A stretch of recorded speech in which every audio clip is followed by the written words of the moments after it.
बड़ी खबर के साथ ही शुरुआत करते चले। झारखंड के अंदर विधानसभा चुनावों की तैयारियां काफी तरीके से तेज हो चुकी हैं।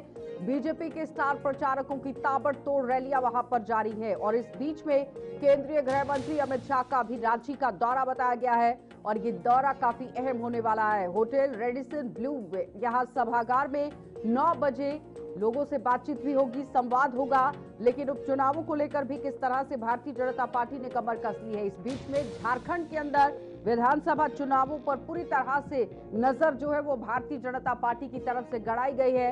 आज अमित शाह 3 चुनावी रैलियां करेंगे और बीजेपी के जो स्टार प्रचारक हैं ताबड़तोड़ रैलियां झारखंड के अंदर कर रहे हैं। आज अमित शाह की 3 चुनावी रैलियां हैं, जिसमें चुनावी रैलियों की अगर बात करें तो घाटशिला के अंदर ये चुनावी रैली है, बरकाटा के अंदर यहाँ पर चुनावी रैली है और उसके साथ साथ सिमरिया के अंदर भी चुनावी रैली है।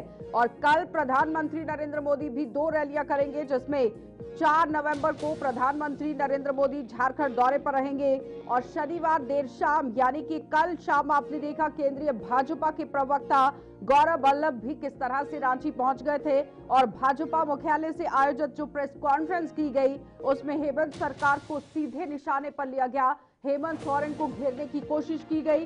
गढ़वा और चाईबासा में 2 जनसभाओं को यहां पर संबोधित करेंगे और इस बीच में भाजपा के जो स्टार प्रचारक हैं वो देखिए किस तरह से यहाँ चुनावी मैदान में उतरेंगे। लेकिन फिलहाल झारखंड का चुनाव कितना दिलचस्प होने वाला है ये बड़ी बात है, क्योंकि भारतीय जनता पार्टी वहां पूरी सीटों पर काबिज होने के साथ साथ सत्ता में काबिज होने के लिए काम कर रही है। लेकिन कहां पर चुनावी रैलियां हैं वो जरा समझिए, क्योंकि ये आपके साथ बात करना बहुत जरूरी है कि आखिर कहां पर कार्यक्रम रखे जाएंगे। तो सबसे पहले घाटशिला के अंदर यहाँ पर चुनावी रैली की जाएगी, उसके बाद बरकाटा की तरफ यहाँ पर रुख जो है वो किया जाएगा और तीसरी रैली सिमरिया के अंदर यहाँ पर होगी, जहां काफी तरीके से आप देखिए लोगों को सौगातें भी मिल सकती हैं, क्योंकि झारखंड चुनावों को लेकर भारतीय जनता पार्टी काफी तरीके से इस वक्त मनोबल को ऊंचा बनाए हुए है और इस बीच में हेमंत सोरेन को जिस तरह से घेरने की कोशिश हो रही है ये बड़ी बात है। दूसरी तरफ आपने देखा कि चंपई सोरेन कुछ दिन पहले ही भारतीय जनता पार्टी के अंदर पहुंच गए हैं और किस तरह से काम भी कर रहे हैं। गढ़वा और चाईबासा में 2 जनसभाओं को यहां पर संबोधित करेंगे और उनके साथ साथ यहां जब जनसभाओं को संबोधित किया जाएगा उस वक्त बड़े ऐलान कौन से रहेंगे ये देखने वाली बात है, क्योंकि स्टार प्रचारकों ने पूरी तरह से झारखंड के अंदर डेरा जमाया हुआ है। आप योजना बनाओ, पूरे देश की हर राज्य ने योजना बना के देखी, पर झारखंड सरकार के पास समय ना विजन था ना योजना थी, क्योंकि भ्रष्टाचार की योजना बन रही थी। वहां पे कंपटीशन ऑफ करप्शन हो रहा था, वहां कंपटीशन ऑफ लोगों को बदलाना हो रहा था, कंपटीशन ऑफ एजेंट वहां पे चालू किया जा रहा था। अभी पिक्चर अभी खत्म नहीं।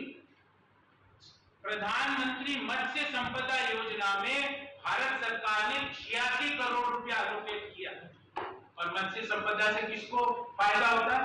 छोटे किसान। जो छोटे किसान है वो मत्स्य संपदा से अपना और अपने परिवार का पेट भरते हैं।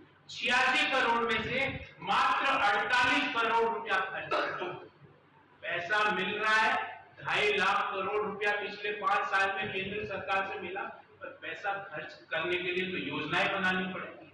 यहाँ पे उन अधिकारियों का चयन किया जाता है जो भ्रष्टाचार की योजनाएं बना सके, डेवलपमेंट की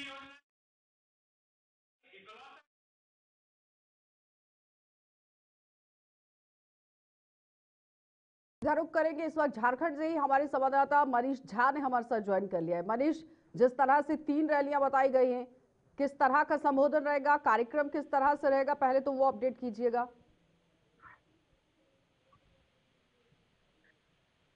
हेलो मनीष, आवाज आ रही है? जी।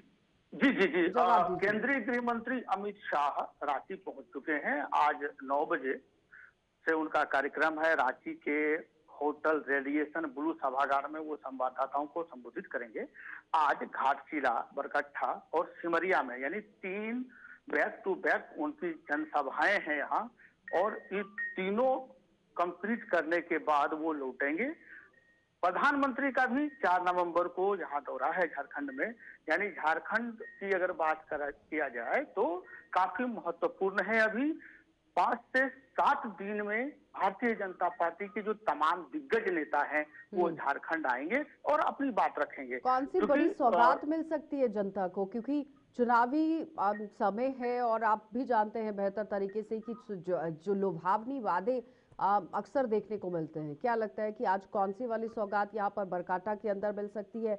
उनके साथ साथ यहाँ सिमरिया के अंदर भी रैली है, फिर यहाँ घाटशिला के अंदर भी रैली है।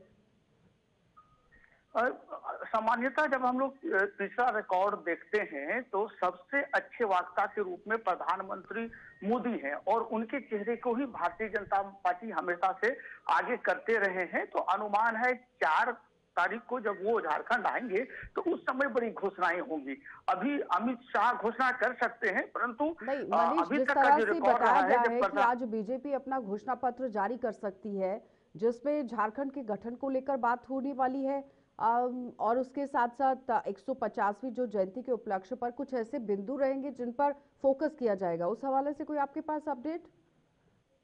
बिल्कुल बिल्कुल, लगातार भारतीय जनता पार्टी का अगर हम बात करें तो वो टॉप टू बटन एक एक बिंदु को लेकर पकड़ते हैं और आदिवासियों को, मूलवासियों को अपने ओर आकर्षित करने के लिए एक भी पॉइंट वो छोड़ने को तैयार नहीं है। तो निश्चित तौर पर आज और कल ये जो 2 दिन लगातार महत्वपूर्ण है, इन 2 दिनों में बड़ी घोषणाएं हो सकती है। यहाँ झारखंड वासियों को बड़ी सौगात की अनुमान है कि ये जो घोषणा होंगे इस चुनाव के बाद यदि उनकी सरकार बनती है तो झारखंड को क्या मिलने वाला है, इसकी पूर्ण संभावना है। ठीक है मनीष, बहुत बहुत धन्यवाद जुड़ने के लिए। तो फिलहाल आप देखिए किस तरह से अब दाव पेच जो है वो विधानसभा चुनावों में झारखंड के अंदर भारतीय जनता पार्टी जो है वो चलाने की कोशिश करेगी, क्योंकि घोषणा पत्र भी जारी होगा और इस घोषणा पत्र के अंदर क्या कुछ रहेगा ये देखने वाली बात होगी।